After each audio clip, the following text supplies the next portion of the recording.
Hey, this is Johnny from Ravaged by Ghouls. Today we're going to do a logo design for an upcoming project that I've been working on. It's not necessarily meant to be a how-to video, but more of a glimpse into the full creative process from start to finish. You'll see a lot of my mistakes and some trial and error, and then we'll get to see the finished product. So starting the process, I'm pulling letters from a font called Germanica. I like the elegant look of the black letter style that they offered, and it was a great starting point to get the design going.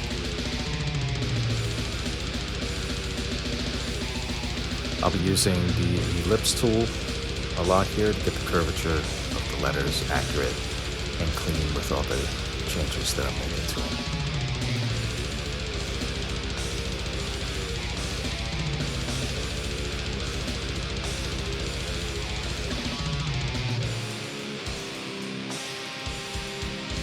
If you're new to design work, I'm actually creating this on a transparent layer with a separate white layer background beneath of it. So later we can remove the white background and export this as a PNG image so we can use it for album art, posters, etc.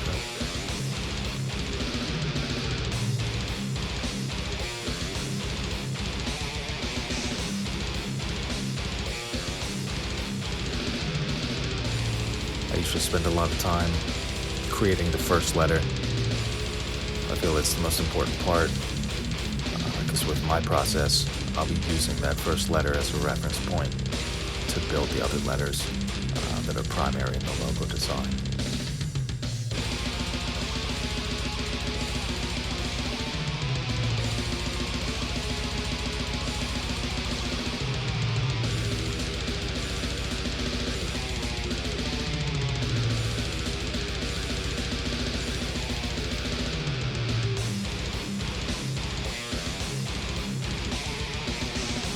The ellipse tool is perfect for making accurate circles. Otherwise, you'd just be there all day.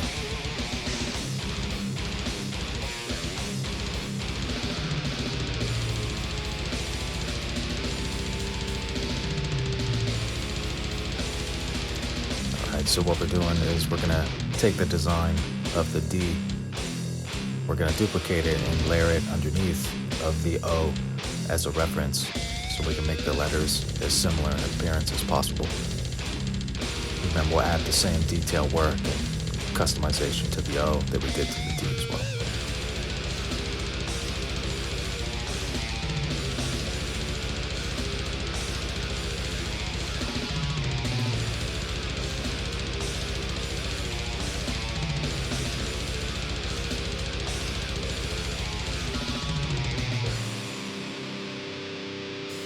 Getting rid of a lot of those sharp curves, putting in a little bit more subtle curves to it so it flows a little bit better.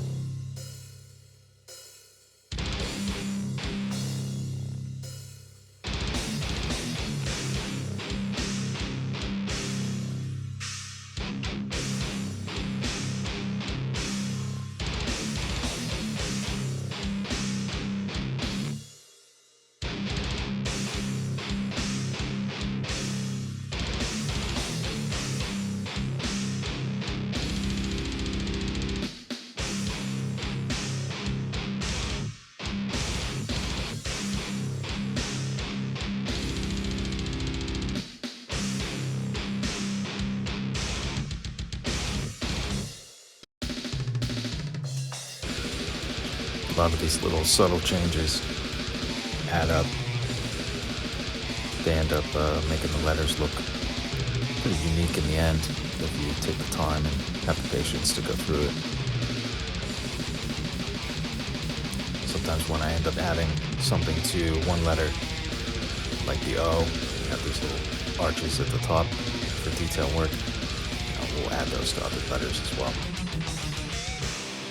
Now for the rest of the lettering with the lowercase, I'll be using a few placeholders while I go through some trial and error to kind of get the look and feel that I want. So it doesn't necessarily mean we're going to keep these.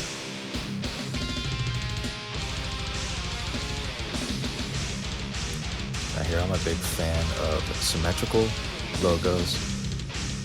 Just feels like there's a lot of open space at the end of the word oceans. So what I did was I took the D, flipped it backwards, and layered it over the S at the end of oceans to design it with some level of symmetry.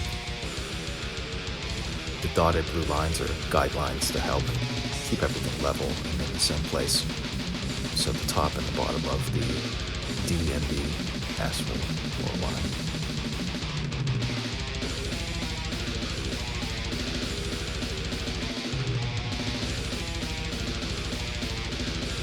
Got a few more letters to create. Just designing them very similar to how we did the O, which is taking the D, replicating it, kind of building off of that idea.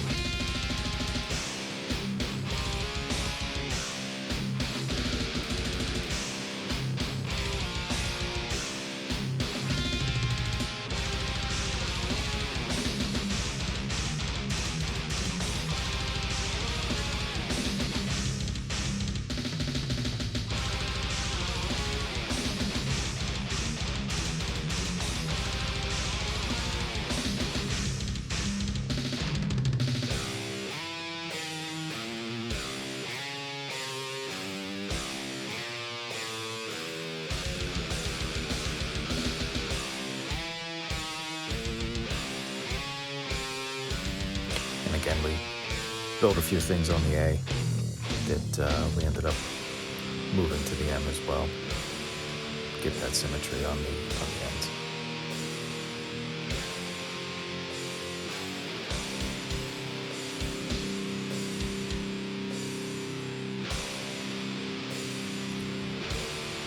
So here I was kind of feeling more of a deathy look with the wavy, dribby letters that I was going to further design and make my own, but later we'll be changing that to something a little bit better.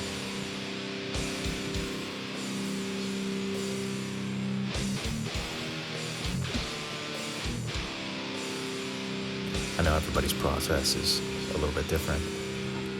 My process seems to just be based off of just trying a lot of stuff and spending the time to kind of see what things look like, and I'll end up keeping elements of one thing and trashing the rest of it and moving on to something else.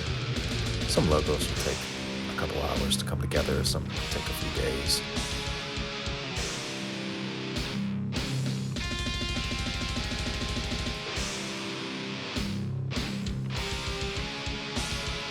Every letter has its own character, personality to it. So you'll see me copying pieces of one letter and putting them as building blocks to add to the other letters in the logo.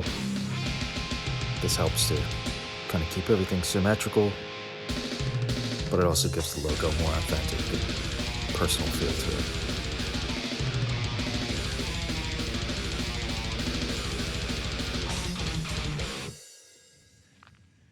They're coming to get you, Barbara. Stop it! You're ignorant. Now, it's always a good idea to have a few reference logos in mind when you start the design process.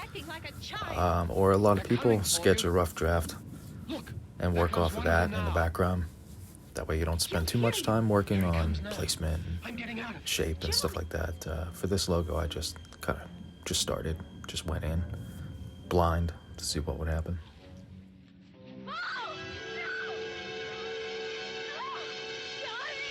Designing the C at the end of Melancholic, I decided to, at this point, go for 3 lines instead of the 2 because of the detailing on all the lettering that we already have. I just felt that 3 lines would give a little bit more breathing room. It's nice to have that triangular shape so the logo's not too long. It can fit pretty much anywhere you need it.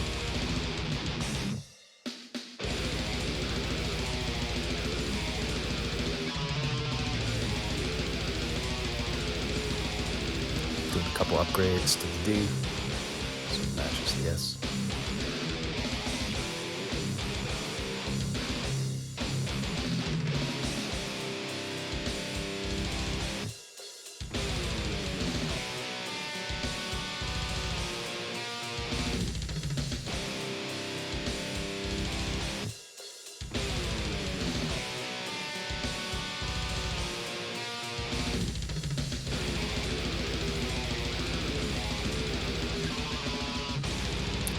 pretty much where we leave it with part 1. If you're interested in seeing the final logo and the rest of the process, definitely check out video number 2.